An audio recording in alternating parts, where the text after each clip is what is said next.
two fun-loving bachelors. Emma laughed gaily. And who's the other fun-loving bachelor? Grandfather, of course. Who else? Fun-loving! He's getting to be an old stick in the mud, if you ask me.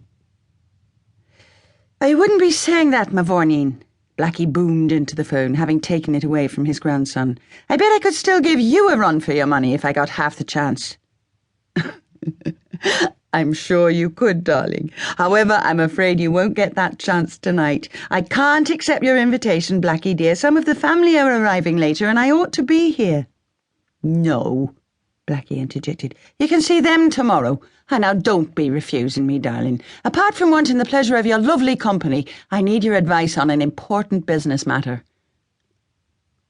Emma laughed under her breath, wondering how important this so-called business matter really was, but found herself conceding, I suppose I can let them fend for themselves. To tell you the truth, I wasn't much looking forward to tonight. So I accept. Shane will pick you up around 6. Is that all right, my darling girl? It's perfect. Good. Until later, then. Nobody in this world but Emma Harte would have come up with such a preposterous proposition, Sebastian Cross cried indignantly, glaring, his face turning choleric. She didn't come up with it. I did, Paula replied in her coldest voice, returning his angry look with a steady, unblinking gaze. But, regardless of whoever formulated the deal, that's it, as I've outlined it. It's take it or leave it. Then we'll leave it, thank you very much, Sebastian shot back. Who the hell needs you or your grandmother? Now, Sebastian, let's not be too hasty, John Cross soothed. And please do calm down. He threw his son a cautionary look, then turned to Paula, his whole manner unexpectedly conciliatory. You must make allowances for my son. Naturally, he's rather upset. He is very committed to air communications, as I have always been, and he has no desire to leave the company. Neither do I.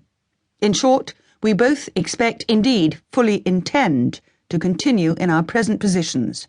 I as chairman of the board, and Sebastian as managing director. Harte Enterprises would have to agree to that. I don't believe that is possible, Mr. Cross, Paula said. Forget it, Dad, Sebastian almost shouted. We'll go elsewhere for the money. You've nowhere else to go, Paula couldn't help retorting icily. Reaching for her briefcase, she stood up.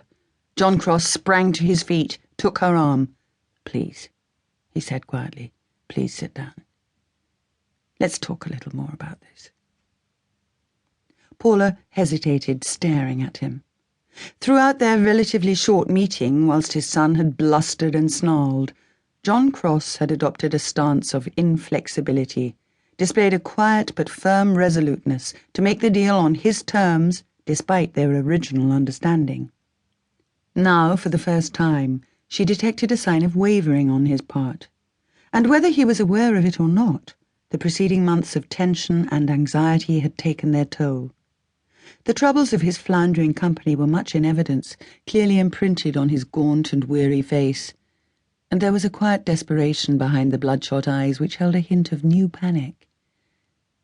He knows I'm right about everything, she thought, carefully assessing him yet again, but he just won't admit it. All right, she said at last. I'll stay for a few minutes to hear what you have to say. John Cross's relief at her continuing presence in the boardroom was barely concealed as he took a cigarette and lit it.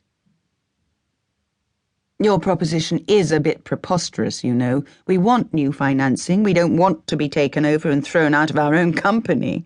No, that's not what we had in mind when we came to you. Paula gazed at him in amazement.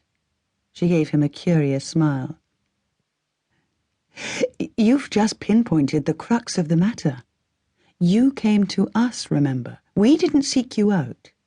And you certainly knew enough about Harte Enterprises and how we operate to understand that we never invest in companies that are in trouble. We take those over, reorganize them, and put them under new management.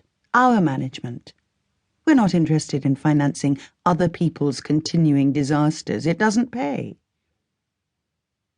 John Cross winced at this unmistakable thrust.